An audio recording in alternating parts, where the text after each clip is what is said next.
years after the Africa expedition, there was a chap called Dr. Franklin Dove, who was working out of Maine University in the northeastern United States in the 1930s.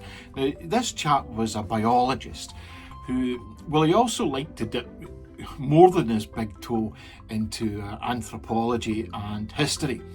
And he was looking into the practices of Indian people going back thousands of years.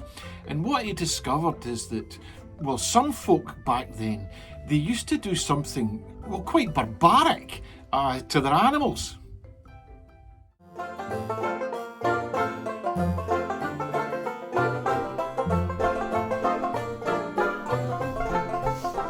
These people knew that horns do not grow out of an animal's skull. Instead, they grow from glands, which are just under the skin, and they grow inwards, attaching themselves to the skull before growing outwards to form horns. They also knew that if you got the creature when it was young enough, then you could do a wee spot of skin grafting on them, removing the glands, and if you place them one on top of the other in the middle of the head, if the animal survived, then a single horn will grow out of that animal's head. Are you a unicorn? This would be performed on a creature called a chiru, or a Tibetan antelope, if you like. Rather interestingly, when the male chiru is in rutting season, he turns almost pure white. But this procedure could be done on, and was done on, almost any horned animal. It was also understood that if you had fabrics that were soaked in warm oils and you wrapped it around a creature's horn, you would soften that horn. If this is a daily occurrence as the creature is growing, then you can actually manipulate that horn into any shape you like, but a long straight horn was quite often preferred.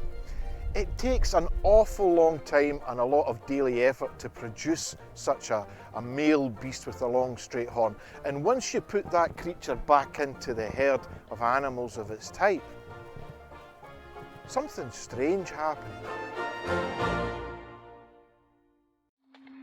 Animals with two horns have either got a sort of a butting action or a goring action.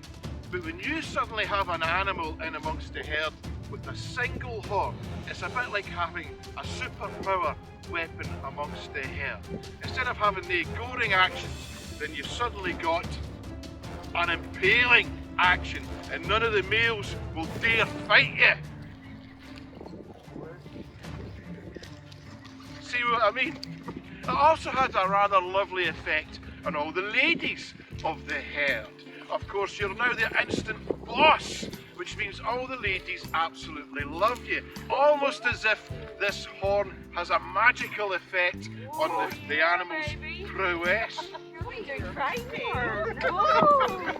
Aye. Well,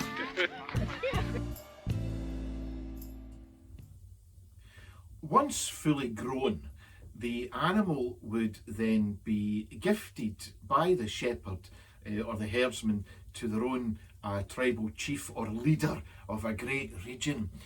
As a way of honouring your leader, you would give them their animal equivalent as a sign of respect and loyalty, and perhaps even for a wee favour in return.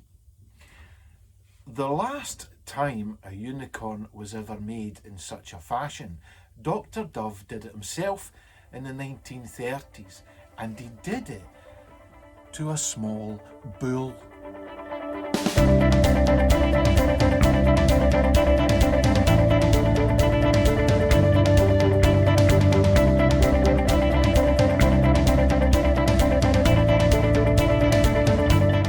Being the only unicorn in amongst a herd of other bulls with its superpower weapon, well, it meant that it never had to fight.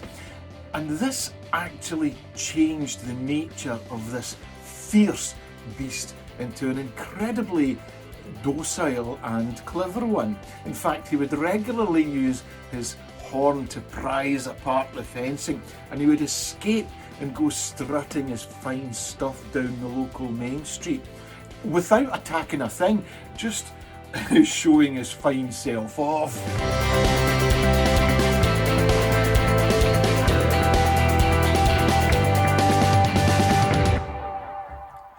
So, it turns out that hunters that had been sharing stories around the campfire thousands of years ago in the interior of India, stories that reached the ears of our Stesius, well, these hunters had been telling the truth. It's just that, well, the creatures that they had encountered had not been made by nature. They had been made by man. But this means that unicorns, they're real! Which means I can go and put my unicorn pyjamas on now and wear them with pride. Bye-bye.